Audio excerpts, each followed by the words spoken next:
Hello, I'm Nicholas Barrett. And I'm Julia Anderson. And I'm Guntram Wolff. And you're listening to The Sound of Economics. Now, for the past few months, we've covered Europe's lack of uptake in the emerging field of artificial intelligence. America has spent the last decade breeding AI unicorns, while China is using big data to streamline the lives of millions of people, whether they like it or not. Meanwhile, Europe has been writing rules, but falling behind. Here at Bruegel, we've talked a lot about what a European approach towards AI might look like, and soon we'll get to find out. Julia has been reading a leaked white paper from the European Commission, setting out an ambitious approach. So Julia, what's in this document and why does it matter? So the white paper is structured broadly around two objectives. One is to promote uptake, and there it proposes some actions, 6 to be precise, and it also proposes a regulatory framework to mitigate risks. So we can go into more details as to the different proposed actions. But as an introduction, I think it's really interesting to note that what the white paper potentially achieves is to take two seemingly contradictory priorities for AI and combine them into one opportunity for the EU. So let me explain what I mean by that. So first, we know that EU is missing the AI boat, or it's really afraid of lagging behind, and it is according to some measures. So for instance, only 2 out of the 100 most promising AI startups are European. And here the language of the white paper very much tries to communicate this ambition. So we see terms like global champion or race to become a global leader. So that's the industrial policy objective. On the other hand, there's this desire to tackle the societal and ethical challenges that come with AI. And here I don't need to rehearse the potential safety and privacy issues around facial recognition or bias in automated decision-making. So these are the regulatory objectives. And usually we think of those as contradictory. So we think that if we have a strong regulatory framework, we will hamper growth, we will stifle innovation. But here the white paper reversed the logic, and it seems to set regulation as not a barrier, but rather a business opportunity for the EU. So we've been hearing lately that China has data, US has the money, and EU has the purpose. And what we really mean by that is that EU has a certain vision for what AI, trustworthy AI, should be.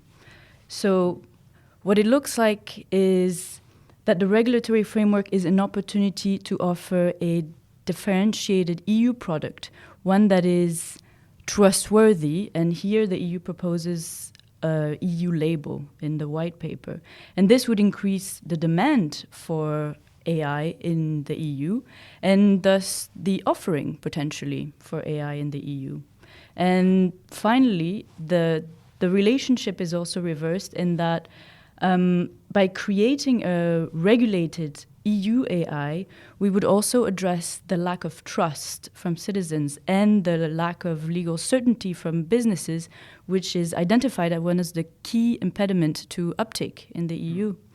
There's even a statistic in the white paper that says that 60% of enterprises fear liability issues, and that's a big reason for them not to adopt AI.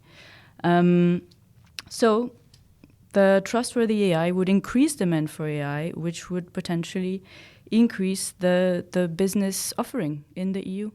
So Guntram, it seems like the European Union wants to move forward enthusiastically, but with caution. Now, can it possibly move at the same pace as America or China with so many concerns? Well, I think Margrethe Vestager, the executive vice president of the Commission, who's in charge and leads this project on AI, really faces a fundamental dilemma. And the fundamental dilemma is that European companies need to adopt AI. They need to adopt AI if they want to be leading. Why? Well, basically because AI is a key cross-cutting technology that matters on so many dimensions. It matters for your supply chain management. It matters for your industrial management in the factories. It matters for all the key assets that European companies have. So AI adoption is critical. At the same time, there is very little European AI. So AI is basically an American and a Chinese technology. There is, of course, some AI in Europe, but the dominance of those two blocks is very significant. And so the real question here is, well, can you adopt foreign AI? Does that create concerns? And how do you deal with these concerns? And on top of that, and I think you mentioned, both of you mentioned this, I think is this question of, well, how do we deal with the hesitation towards the technology, right? I mean, I think that's less of an issue on the corporate side. It's more an issue on the sort of side of individuals, private individuals that fear that this technology might be misused, and there's privacy issues, and there's human-centered AI is the buzzword that Brussels uses. So there's these concerns, and of course you have to take these concerns very seriously. But I think at the core of her portfolio, but also the one of Thierry Breton, the commissioner in charge of the single market, is really this tension how to deal with AI adoption in the corporate sector in Europe. So last month we had the CEO of Google. He came to Bruegel and he said there should probably be a moratorium, a slowdown on facial recognition technology, and it seemed like the EU might go along with that. Google, for now, because we realized facial recognition is fraught with risks. So I think it's important that governmental regulation tackles it sooner rather than later and gives a framework for it. But then last week they seemed to back away from it. So a lot of these things that make us nervous initially, eventually there's like an acceptance that this just has to be a part of the future. So who slowed down again? The Commission or the Commission decided that they didn't want a moratorium on facial recognition technology. Well, I don't have a final view on facial recognition. I mean, I certainly think facial recognition creates lots of very, very complicated questions. And in fact, of course, we know that facial recognition already exists, right? I mean, so Google and other search engines can recognize, Facebook and so on, recognize pictures and recognize these pictures very easily. The AI technology is there. So AI is better now. Visual recognition of machine learning algorithms is better than humans in recognizing who you are.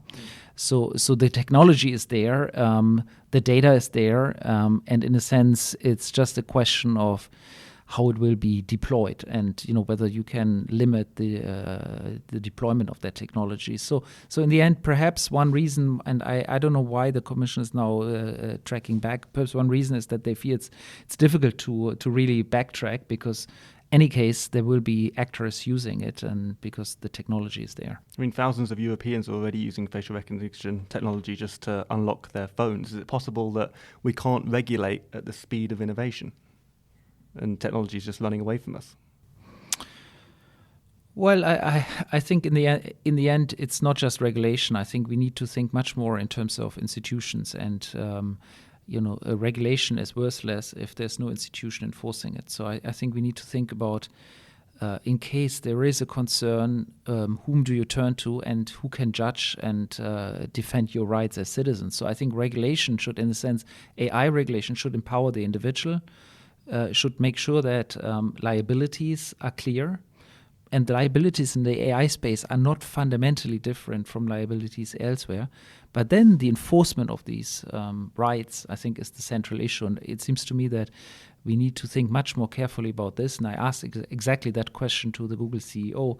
And I think there's much more work that needs to be done in that space. We need institutions that react quickly and where you can turn to and that defend the interests of the individuals. But still, I think the broader, these are sort of the consumer side issues, but I think an even bigger challenge is the industrial side. So companies, how do they adopt, and what kind of technology do they adopt, and what kind of concerns do we have when they adopt this technology? I think that's a very big issue, because we are at this pivotal moment in where the economy transforms and where everything becomes digital, and where a strength that we thought we had, for example, in terms of having a car, well, turns out to be now basically a data-driven utility, right? So you don't produce cars anymore. You basically produce the data, and then the car is just a supplement to the data and to algorithms that drive this car. So I think there's a fundamental transformation in the industry that is ongoing and in industrial processes. And Europe is relatively weakly positioned in terms of the technology at this stage. And I think that's a big headache, actually. So in December, you and I went to the Berlaymont and we met Margrethe Vestager, the Commissioner responsible for competition and European AI strategy. And we asked her if the economy based around the accumulation of data would create competition concerns and would create monopolies. I think that AI will develop. And also I think that the use of data will develop. That it's not only for you who harvest a lot of data yourself to advance in AI, it's also for you who in clever ways pool data, share data, reuse data. I think that artificial intelligence as a technology will develop so that it will also be extremely useful for companies who deal with data in a different way than a giant harvester would do. Julia, this is something you've been writing about recently for the Bruegel website. So how much of a concern is this, that once you have the most amount of data, you'll just be able to leave your rivals, your business rivals, in the dust and create services that are just completely incomparable to those of the companies around you? Well, I've been looking at those issues lately, and I find it's a very delicate question, and it's going to depend very much on the application. So there's machine learning applications, which is a subfield of AI, which is what we typically mean by AI these days, that doesn't require data at all. So for those who don't know, what's the difference between artificial intelligence and machine learning? Well, machine learning is just a subset of artificial intelligence, whereby the person that is, or rather, whereby the algorithm doesn't need to be coded with specific rules. So you simply is, you input the data and you produce an algorithm that will generate predictions based on the past information that it has been fed. But that's for a subfield of machine learning. There are subfields of machine learning that don't require any data at all. So this is self-reinforcement learning. But for those that require data, there can be applications where the more the data, the more competitive the product. And this has led to a lot of debate within the economic field, with on one hand people arguing that data exhibits what is called decreasing returns to scale. So yes, 100 data points will be very useful for me to learn about a certain relation, but past a certain threshold, past a certain quantity of data, the extra observation really leads to marginal benefits. I mean, just to explain this point for the layman, I think the first 100 observations are extremely useful to be able to detect what is a dog. The second 100 observations are perhaps much less useful because the algorithm has already learned. So in a sense, the first 100 observations are very important. The second 100 are much less important for being able to recognize the dog. I mean, just to explain in simple terms, this decreasing return to data, which is sort of one hypothesis on data. But then there's the other hypothesis. Well, so a further argument is, okay, even if we have those decreasing returns to scale, and there's a point where the extra piece of information brings very small benefits, there are cases where those small benefits matter to at least a few users. And those few users, if they switch to the algorithm that provides that extra, however small, quality, if they switch over, then they provide more data, because more users means more data. And this is what creates a feedback loop, as it's called in the literature, whereby small quality increases attract a few more users, which provide more data, which provides further small quality increases, etc., etc. So this is a case where even if we see the decreasing returns to scale, we could still see increasing returns to scale in terms of economic benefits. And that means that it might not be enough to just have a lump sum quantity of data in order to compete viably in a machine learning market. The person or the firms that holds the most data may be the one that captures most of the market share.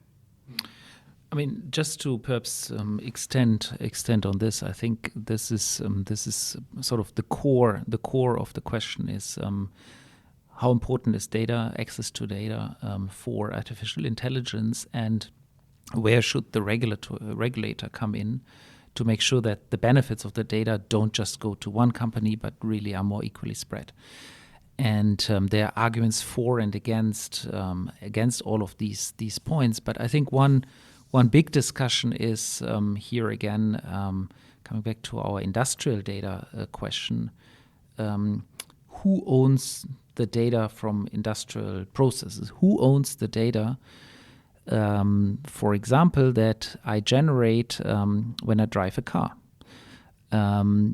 Is this access to this data, is it limited to just the company who has provided the AI? Or should European regulation actually empower the companies that perhaps buy the AI applications to actually use these data for further development of their own algorithms and improve their own algorithms? So this question of the access of the data and who owns the data and who can use both, who owns the data but also who has the right to use the data, because even if you don't own the data, there might be ways of sharing data, including with some synthetic data. I mean, there's a debate on synthetic data where you sort of modify them slightly, these data, so that they get anonymized, but they can still be used for machine learning. So the machine can still learn with these data. So how do we deal with this? I think this is one of the crucial issues of the future AI strategy, especially given that we don't have the AI technology here in Europe, but at least we have the data. And can we make sure that these data don't disappear, but really are as much as possible to the benefit of European companies and European welfare at the end of the day? So while you could argue that tech firms have innovated and invested to accumulate data in vast sums, it's ultimately humans who create that data, and from a philosophical point of view, that could give us some claim to the intellectual copyright for it, or the intellectual property, as that were. Now, I guess the arguments for sharing and recycling data, which is what Vestager suggested when we interviewed her on this podcast, they would be quite obvious. They would be that it creates a more level playing field for markets and so on, and a more accessible market, as it were. But I suppose the arguments against that is that if you have data that can be shared and recycled and so on, you create an environment where the incentive to innovate and the incentive to go forward is less than what it would be in America and China, and then they sweep up the gains while we're still kind of having this weird sort of data commonwealth, I suppose.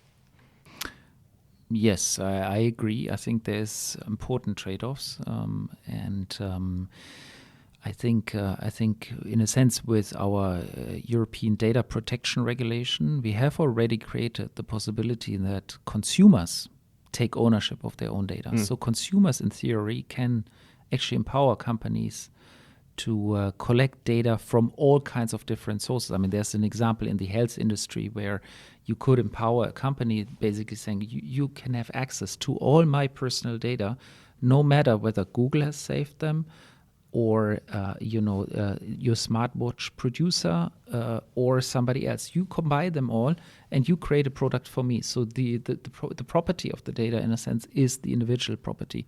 But we don't yet have quite the same level of regulation when it comes to industrial data, and I think that's why, again, this is I think the one of, and to be honest, I think the personal data regulation, while looking strong, I think is still very much in the practice, is still very much in development. It seems to me. I'm not so sure that we can yet claim that GDPR is a full success. But do you worry that even these like modest regulations would incentivize companies and just individual talented engineers to base themselves in London and California instead of Brussels and Paris? Well, I think Julia mentioned already, we have of the 100 promising startups, only 2 are in the EU, 6 are actually in the UK, and the rest is outside of Europe. So indeed, I mean, at the moment we have a problem in terms of companies, in terms of really AI capacity on the continent. And I think it seems to me part of the bigger strategy needs to be, how do we foster and boost the ecosystem so that technology develops here? Because we cannot allow that technology to exist only outside of Europe. It would actually put our own sovereignty, our own capacity to deal with these things into question. So there needs to be a European AI strategy, not just on regulating data, but also boosting artificial intelligence technology here at home. And I think it's quite telling that what was supposed to be part of the white paper on artificial intelligence, a section on data, has been outsourced into a completely separate paper that deals only with data that hopefully will be released on the same day. That's interesting. I was just thinking that obviously maybe it seems like from what we're saying that the EU is kind of at the mercy of these big tech firms and the engineers and the talent, but we also have as leverage a huge market. And basically for any AI to be dominant, it's going to have to, well, for any tech firm to be dominant, it's really going to have to reach European consumers. And the EU does have a say over what can reach European consumers. So can Vestager or Brussels or whoever's in charge of this regulation create rules that influence artificial intelligence around the world? I think yes. I think European regulatory power matters for these global developments. I think we should also not fool ourselves, obviously. I mean, Chinese technology is advancing irrespective of what is being regulated here in Europe, and also American technology will develop irrespective of what we do here, but there is at least some scope to set standards, to influence the global regulatory environment, to improve rights of individuals, rights of property, and so on and so forth. So I don't think we have lost the game completely. We have the regulatory power.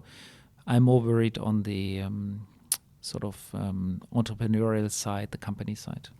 So, Julie, when you were reading this leaked white paper, how did you feel when you were reading it? Did it give you confidence in Brussels? Did it make you worry that we might lose our initiative to other places? I mean, does it come across as a robust document to you? I mean, I think the idea of embedding the regulatory objectives within the business objective really interesting. And I can see how for a business wishing to implement AI in its internal operations, that it would be able to adopt an AI that gives it a sense of security on the legal side. If it adopts AI that can be explainable, if it can adopt AI that can be liable if anything happens, seems to me like a strong offering. Can AI be accountable if only a fraction of the population can comprehend an algorithm? I don't see why not. There's a lot of areas where the average person doesn't understand much. And I think even if nobody understands the algorithm, I think there is this, I think, very confusing debate on explainability. Explainability is not the point. I mean, the whole point of having a good algorithm is that the algorithm is actually smarter than you are. Now, what you need to be sure is that it acts within confines set by you, and those need to be enforceable, and you need to be able to hold the owner of that AI accountable. And so liability is key. It's not about explainability, it's about liability and clear framework conditions. And I think there we really can lead the way in Europe. I just have this anxiety that the regulators are always going to be a few months behind the algorithms. They're always going to catch up to the problems after the damage has been done. Yeah, that's right. But again, I think the issue is much more an institutional issue. It's not about regulation. It's much more about empowering institutions to enforce standards and to enforce liability. And can you tell us a little bit about the article you've been writing this week? Well, I mean, I think I already captured quite a bit of it. I think the key issue is this adoption of AI in the industrial sector, which I think can raise, both concerns that we touched on. I mean, one concern is if the AI is foreign, is sort of that we lose a strategic technology, mastering a strategic technology, and that could put our sovereignty sort of at risk. So that's one concern, and I think the only response to this is we need to have companies in Europe that are actually able to master the technology. That doesn't mean that every AI technology needs to be made in Europe. That's of course nonsense, but you need to have a critical mass of technology hubs, technology companies to be able to master these technologies. Otherwise, you will really lose the game. I think that's sort of one issue that the paper discussed. And the other one is the whole point about access to data and who learns from data and who can train from data. And I think indeed, as Julia says, I mean, there's the decreasing returns to scale, but then there's also increasing returns to scope. So meaning the more data you have, the more you can also link across different policy areas and different application areas, and the better it becomes your AI. And so there is really this question, how to make sure that data that is being used can be used for training of algorithms of competitors. So not to avoid basically monopolistic markets. And the institutions we currently have governing this, are they equipped to deal with it? Or do we need new ones? Well, I mean, that's a very big question. I think there's definitely need for investment. Whether it's new institutions needed or whether the existing institutions need to be beefed up, I don't have an answer for that. But I think there is scope for hiring additional people that actually master these technologies and could sort of advance the supervision and the management of these technologies. I mean, if I can add something, I think one element that I thought was a bit weak in the white paper is that it doesn't put that much emphasis on small businesses, which are actually lagging behind not only in AI adoption, but also in digitization, the very first step. In fact, half of the top European firms have implemented AI in at least one of their business operations. So we're not doing that bad. It's comparable with the US. But perhaps more emphasis should be put, and there is some language in that direction on helping small enterprises catching up. And what are the ideas for that? So they propose to create a lighthouse center, they call, for research and innovation that could also translate into a digital innovation hub that would support uptake for SMEs. But then, I mean, you know, if a lot of the uptake relies on 5G powered sensors within manufacturing plants, for instance, and if we're in an area where there's just not the digital infrastructure to support that, then I'm not sure what it means. Yeah, I suppose it's going to be fascinating to watch large companies adapt to AI in the decades to come, but I think it's going to be just as interesting to watch small and medium-sized companies and just our regular high street and how it changes over the years to come as well. Anyway, we've been going for quite a while, so I think we'll wrap things up here. Thank you very much for listening. Thank you, Julia, for joining us. Thank you, Guntram. If you enjoyed this podcast, I don't need an algorithm to tell you that you'll enjoy our other podcasts too. And to get all of them without interruption, all you have to do is click the subscribe button and you'll have everything on your phone immediately, and we promise we won't spy on you much. Thank you very much for listening.